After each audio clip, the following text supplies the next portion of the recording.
शापित राजहंस. कोकणातील महाडजवळील आंबेजसारख्या चिमुकल्या खेडेगावात जन्मलेल्या मुलाचं नाव अब्दुल ठेवलं.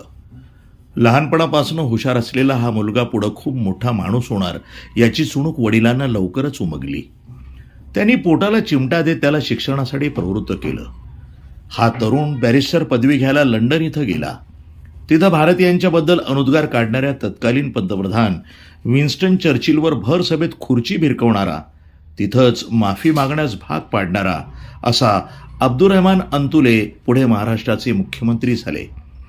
जगातील पहिली शेतकरी कर्जमाफी देणारा, कापूस एकाधिकार योजना सुरू ठेवणारा, आपला जिवलग मित्र संजय गांधी यांच्या अपघाती निधनानंतर केवळ 15 दिवसात त्यांच्या स्मृतीप्रित्यर्थ संजय गांधी निराधार योजना सुरू करणारा, पहिला बेरोजगार भत्ता सुरू करणारा, पोलिसांचा गणवेश हाफ पॅन्टवरून फुल पॅन्ट करणारा, नागपूर सुपर स्पेशालिटी हॉस्पिटल सुरू करणारा, छत्रपती शिवाजी महाराज यांचा पूर्णाकृती पुतळा उभारणारा, त्यांची आठवण म्हणून राजधानीचे ठिकाण स्मृती जागवल्या जाव्यात रायगड हा नवीन जिल्हा निर्माण करणारा, कोकणातील विद्यार्थ्यांची सोय व्हावी म्हणून शासकीय अभियांत्रिकी महाविद्यालय स्थापन करणारा, छत्रपती शिवाजीराजे यांची भवानी तलवार लंडनहून परत आणण्यासाठी पाठपुरावा करणारा, नवी मुंबईतील प्रारूप आराखडा तयार करणारा, आजची नवी मुंबईतील जी काही सुधारणा दिसतीये ना, त्याचे पूर्णपणे श्रेय बॅरिस्टर अब्दुर्रहमान अंतुले यांचेच.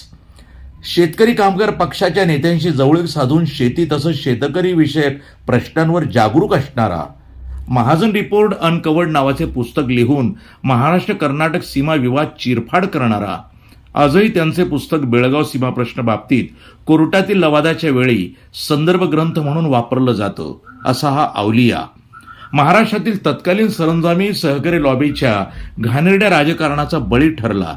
का तर तो धर्मानं मुसलमान होता म्हणून. या सरंजामी सहकारी लॉबीनं 2 ब्राह्मण मुख्यमंत्री मात्र पूर्ण वेळ उरावर बसून घेतले हे विशेष. खोट्या प्रतिभा प्रतिष्ठान सिमेंट घोटाळ्यात यांना अडकवून एका उमद्या मुस्लिम समाजातील नेतृत्वाची कारकीर्द संपवली गेली.